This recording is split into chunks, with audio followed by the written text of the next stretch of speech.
Assalamualaikum warahmatullahi wabarakatuh. Hai sobat, perkenalkan saya Muhammad Enga Saputra dengan NIM 21030360057 dari kelas 1B jurusan Manajemen Pendidikan Islam Fakultas Ilmu Tarbiyah dan Keguruan Universitas Islam Negeri Wali Songo Semarang. Sebelumnya, saya membuat video ini dengan tujuan untuk memenuhi tugas ujian tengah semester mata kuliah Islam Moderasi Beragama yang diampu oleh Bapak Dr. Handes Haji Danusiri Magister Agama. Yang mana pada video kali ini saya akan membahas tentang moderasi beragama. Oke, mari kita simak penjelasannya.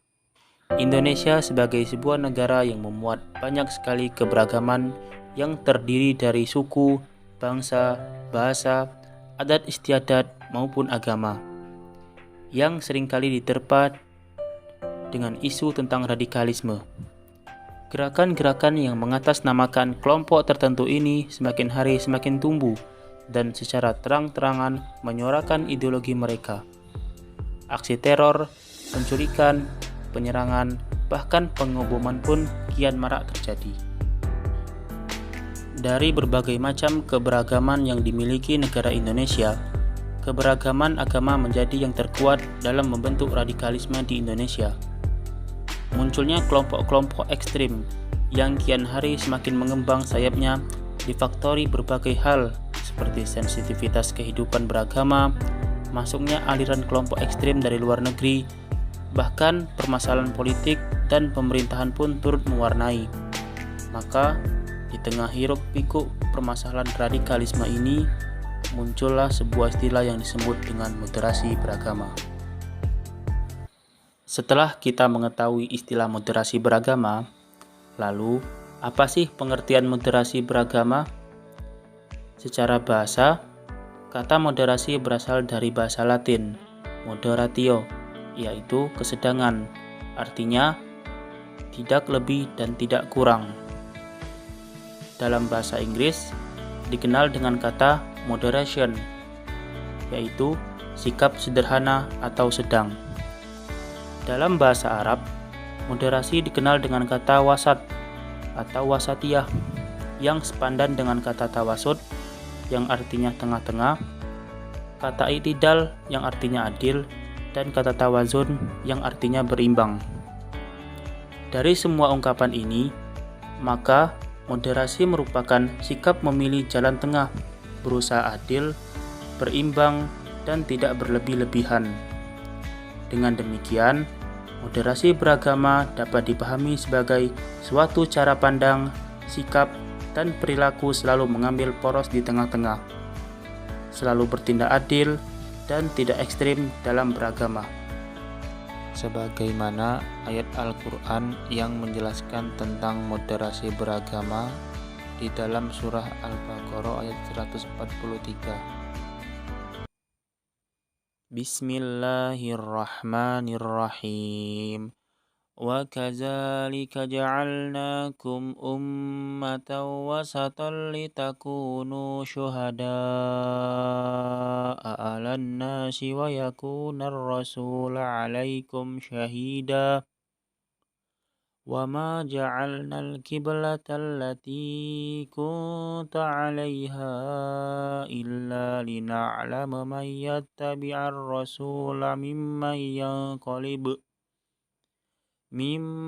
yanqalibu ala akibai wa in kanat lakabiratan illa ala alladzina hadallah wa ma kana Allahu liyudi'a imanakum innallaha binnasi laraufur rahim. Artinya, dan demikian kami telah menjadikan kamu ummatan wasatan agar kamu menjadi saksi-saksi atas perbuatan manusia dan agar Rasul Muhammad menjadi saksi atas perbuatan kamu. Dan kami tidak menetapkan kiblat yang dahulu menjadi kiblatmu, melainkan agar kami mengetahui siapa yang mengikuti Rasul dan siapa yang membelot. Dan sungguh, pemindahan kiblat itu terasa amat berat, kecuali bagi orang-orang yang telah diberi petunjuk oleh Allah. dan Allah tidak akan menyia-nyiakan imanmu.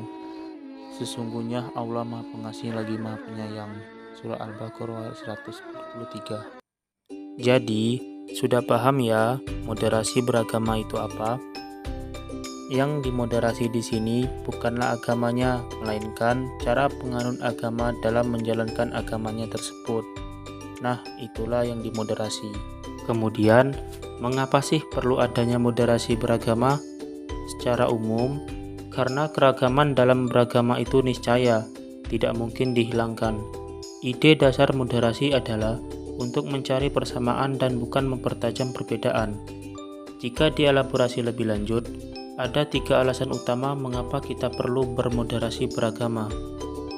Alasan yang pertama yaitu moderasi sangat penting sebagai cara mengembalikan praktik beragama agar sesuai dengan esensi dan bermanfaat menjaga harkat dan martabat manusia. Salah satu esensi kehadiran agama adalah untuk menjaga martabat manusia sebagai makhluk ciptaan Tuhan, termasuk menjaga untuk tidak menghilangkan nyawanya. Itu mengapa setiap agama selalu membawa misi damai dan keselamatan. Sebagian manusia sering mengeksploitasi ajaran agama untuk memenuhi kepentingan hawa nafsunya. Bahkan, tidak jarang juga untuk melegitimasi hasrat politiknya. Aksi-aksi eksploitatif atas nama agama ini yang menyebabkan kehidupan beragama menjadi tidak seimbang, cenderung ekstrim, dan berlebih-lebihan. Jadi, dalam hal ini, pentingnya moderasi beragama dikarenakan menjadi cara mengembalikan praktik beragama agar sesuai dengan esensinya, dan agar agama benar-benar berfungsi untuk menjaga harkat dan martabat manusia. Alasan yang kedua, moderasi beragama sangat penting agar peradaban manusia tidak musnah akibat konflik berlatar agama. Ribuan tahun setelah agama-agama lahir, manusia semakin bertambah dan beragam, bersuku-suku, berbangsa-bangsa, beraneka warna kulit, tersebar di berbagai negeri dan wilayah. Seiring dengan perkembangan dan persebaran umat manusia, agama juga turut berkembang dan tersebar. Teks-teks agama pun mengalami multitafsir, kebenaran menjadi beranak pinak.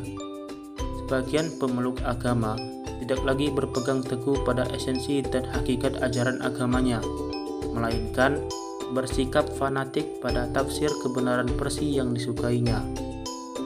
Dan terkadang, tafsir tersebut sesuai dengan kepentingan politiknya.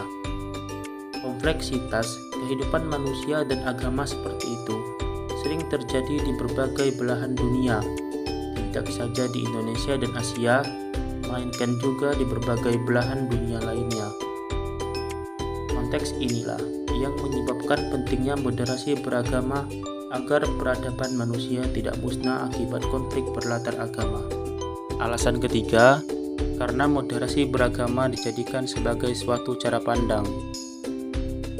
Khusus dalam konteks Indonesia, moderasi beragama diperlukan sebagai strategi kebudayaan kita dalam merawat keindonesiaan. Sebagai bangsa yang sangat heterogen, sejak awal para pendiri bangsa sudah berhasil mewariskan satu bentuk kesepakatan dalam berbangsa dan bernegara, yakni Pancasila dalam Negara Kesatuan Republik Indonesia, yang telah nyata berhasil menyatukan semua kelompok agama, etnis, bahasa, dan budaya.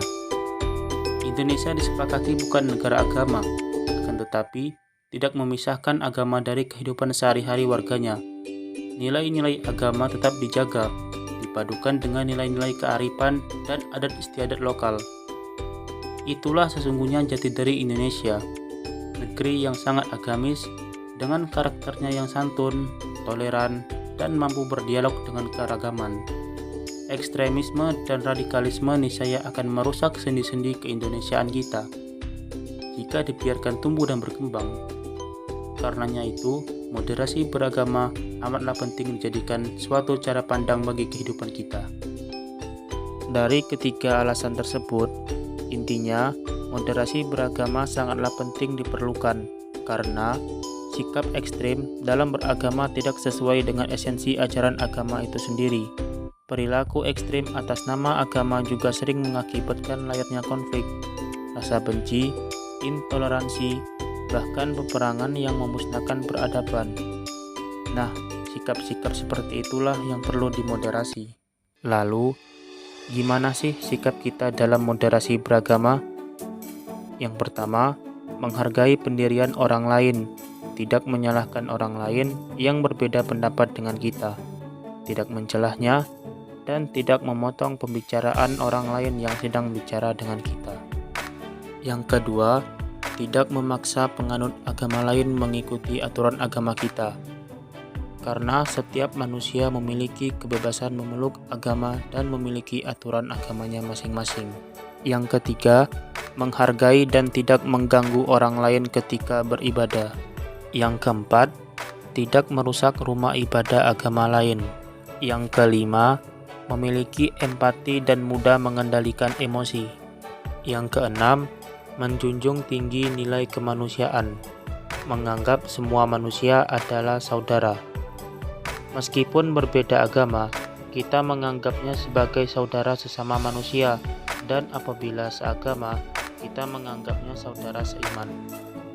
Moderasi beragama adalah upaya mengembalikan pemahaman dan praktik beragama agar sesuai dengan esensinya, yakni untuk menjaga harkat, martabat, dan peradaban manusia, bukan sebaliknya. Agama tidak boleh digunakan untuk hal-hal yang merusak peradaban, sebab sejak diturunkannya agama, pada hakikatnya ditujukan untuk membangun peradaban manusia itu sendiri. Nah, itulah tadi penjelasan tentang moderasi beragama. Sekian video dari saya, semoga bermanfaat. Wassalamualaikum warahmatullahi wabarakatuh.